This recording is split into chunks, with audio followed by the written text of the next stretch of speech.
Hi hello నమస్తే welcome back to our channel Ganga Manu natural life style. నేనైతే బాగున్నాను, మీరు కూడా బాగుండాలని మనస్ఫూర్తిగా కోరుకుంటూ ఈరోజు వ్లాగ్లో అయితే 10 నిమిషాల్లో రెస్టారెంట్ స్టైల్లో వెజ్ ఫ్రైడ్ రైస్ ఎలా చేయాలో చూసేద్దాము. ఫస్ట్ ఒక కడాయి పెట్టుకొని అది హీట్ అయ్యాక ఒక 3 to 4 టేబుల్ స్పూన్స్ ఆయిల్ వేసుకొని కొంచెము జీలకర్ర, సన్నగా తరిగి పెట్టుకున్న ఆనియన్స్, ఒక 2-3 సన్నగా తరిగి పెట్టుకున్న పచ్చిమిర్చి వేసి అవి బాగా మగ్గనియాలి. అవి మగ్గనిచ్చిన తర్వాత ఒక స్పూను జింజర్ గార్లిక్ పేస్ట్ అయితే వేసుకోవాలి. జింజర్ గార్లిక్ పేస్ట్ పచ్చివాసన పోయేదాకా నూనెలో బాగా మగ్గనిచ్చుకోవాలి. ఆనియన్స్ కూడా లైట్ బ్రౌనిష్ కలర్లోకి వచ్చేదాకా ఉన్నియాలి. అలా అయిపోయిన తర్వాత 3-4 రెబ్బల కరివేపాకు వేసుకొని ఒక కప్పు క్యారెట్ అయితే వేసుకున్నాను. అది బాగా నూనెలో మగ్గాలి. అలా మగ్గిన తర్వాత ఒక కప్పు బీన్స్ వేసుకుంటూ ఉన్నాను. ఒక కప్పు బీన్స్ వేసుకున్న తర్వాత ఒక కప్పు క్యాప్సికమ్ అయితే వేసుకుంటూ ఉన్నాను. మన ఇంట్లో ఎన్ని కూరగాయలు ఉంటే అన్ని వేసుకోవచ్చండి. నేను చూపించేవి అవి మాత్రమే కాదు. మళ్ళీ ఇప్పుడు పచ్చి బఠానీ అయితే వేసుకుంటున్నాను, ఒక హాఫ్ కప్పు. ఇవన్నీ బాగా నూనెలో మగ్గనియాలి, ఎందుకంటే అన్ని పచ్చి కూరగాయలు వేసుకుంటున్నాం కదా మనము.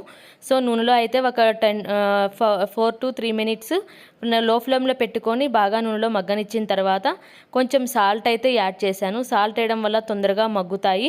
అలాగా ఆయిల్ పైకి వచ్చేలాగా తర్వాత ఒక 1 స్పూన్ కారం అయితే వేసుకున్నాను. ఒక హాఫ్ స్పూన్ ధనియాల పొడి వేసుకున్నాను. ఒక హాఫ్ స్పూన్ అయితే గరం మసాలా వేసుకుంటున్నాను. హాఫ్ స్పూన్ గరం మసాలా వేసుకున్నాను. ఇవి అన్నీ బాగా నూనెలో మగ్గాలి. మగ్గిన తర్వాత ఒక 3 కప్స్ అయితే రైస్ తీసుకున్నాను. ఆల్రెడీ ముందుగా చేసి పెట్టుకున్నాను రైస్.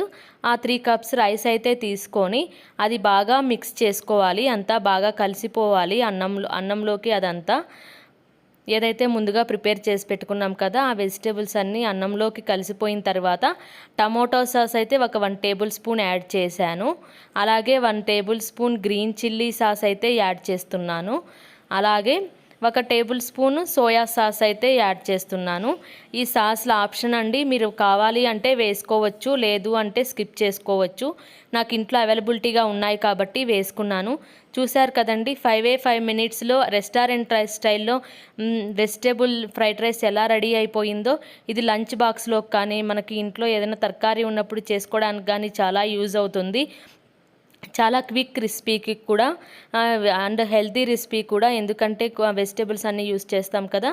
ఈ వీడియో మీకు నచ్చినట్లయితే లైక్ చేయండి, షేర్ చేయండి, సబ్స్క్రైబ్ చేయండి. Thank you friends, bye.